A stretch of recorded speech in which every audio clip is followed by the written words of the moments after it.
Well, joining me now from the West Bank city of Ramallah is Raja Khalidi, who is Director General of the Palestine Economic Policy Research Institute. It's good to have you, sir. You've been steeped in sort of trade and development policy and issues for many, many years. This is your area of expertise. What does it actually look like to build back Gaza and the Palestinian economy after complete ruin? And can it happen without sovereignty, without Palestinian self-determination and statehood? Yeah, thanks a lot, Becky. These are great questions. It can happen it can start without sovereignty, but it must lead to sovereignty. So any process, so if this does not turn in, if we turn into a stalemate after the first phase of this agreement, then, there is no reconstruction, there's no recovery. If, on the other hand, the other elements of the non-reconstruction elements of the Trump plan begin to take form, then, i.e. the multinational stabilization security force, local governance handled by the Palestinian Authority, and financing the reconstruction, if those other things can be put in place, then I think, yes, we can have not only a recovery, but you can have the beginnings of, in fact, establishing pillars of sovereignty through various economic functions that we need desperately to get the economy moving again. But this, I think, I think we're going to a Security Council process. And in the Security Council, these issues will be thrashed out. And there'll be a place for the Peace Board or Peace Council. And the question is, what authority does it have? Is it an authority, or is it simply an advisory board?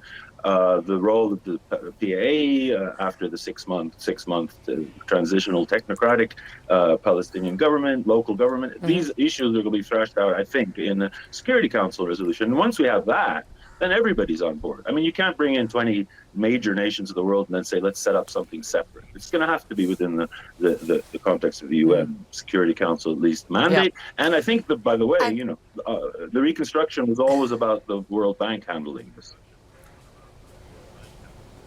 Yeah, you've called for world leaders to create a new Marshall Plan for Palestinians. Can you paint more of a picture of how you hope that could unfold, and what kind of regional support it would take? Look, I mean, in some ways, in a quite unseemly manner, the US president kept referring to the wealth in the room, the incredible wealth convened yesterday in Sharm el-Sheikh, the support he has. Look, I mean, we know in just 3 Gulf nations alone who have thrown support behind this this goal, this vision. There'll be $9 trillion in sovereign wealth by 2030. So what kind of regional support is this going to take? Look, from the point of view of the Palestinians, it's major. We're talking the most recent estimate of the cost of building Gaza. Again, it's something like $70 billion. I think that's probably, a conservative estimate.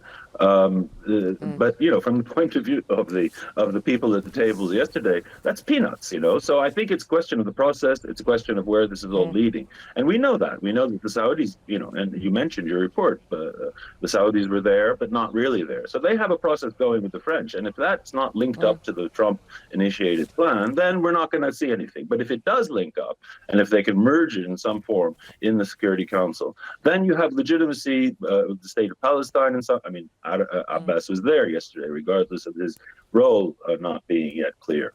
You have a Hamas, which is ultimately going to cede power. It said it's going to cede power, and ultimately will be disarmed in one form or another, defanged for sure. And you then have a Palestinian people. By the way, the first year, next year is all about relief. It's about relieving trauma. It's about getting people back on their, and you're talking about, say, $5-6 billion just to do that next year before, temporary decent shelter for maybe 300,000 families. These are things that are needed urgently, and that's going to, soak up all of the resources that are currently available. And in the meantime, if we get a process going, then the rest is not going to be an issue. And, you have Palestinian capital out there in the Gulf, too. This is going to be a private-public partnership thing. It's not going to be governments coming in and handing out cash to somebody to rebuild. And people in Gaza are going to put money into it, too. We're going to all put money into it. The West Bank, the economy has to be connected to Gaza for this to work. So You've talked in the past about the resilience of the Palestinians and the resilience of the economy, despite, occupation, despite the fundamental issues that Palestinians deal with on a daily basis. Just how important is that resilience to you? Perhaps you would want to just describe what we really mean by resilience when we're talking about Palestinians. Sure. Yeah, it's oft a word oft associated with Palestinians, and it's about being steadfast. It's about being able to resist the pressure. It's about being able to push back, and it's about adaptability. And so you have Palestinian families, Palestinian workers, Palestinian businesses, government. I mean, what more resilient government can you have when it's all of its sources of income are cut off, but it's still functioning? And the same applies to the West Bank. Now, the problem about the concept of resilience, briefly, is that it was very relevant up until the war. But since the war, we've been shifted into a totally different mode of survival, and that is the key. For the moment, it remains the key. Survival in Gaza is still the only. Resilience is not relevant. And West Bank survival is now a question if the settlers are going to continue on their rampages. So beyond that, beyond surviving, we don't want to go back to resilience. Resilience is a way of coping with 50 years of occupation. We want to go to state building. We want to build our institutions. We want to, let this economy flourish. We want to gather in the exiles. We have 5 million Palestinians, most brilliant people, most well-placed in top positions, finance, engineering, the whole thing.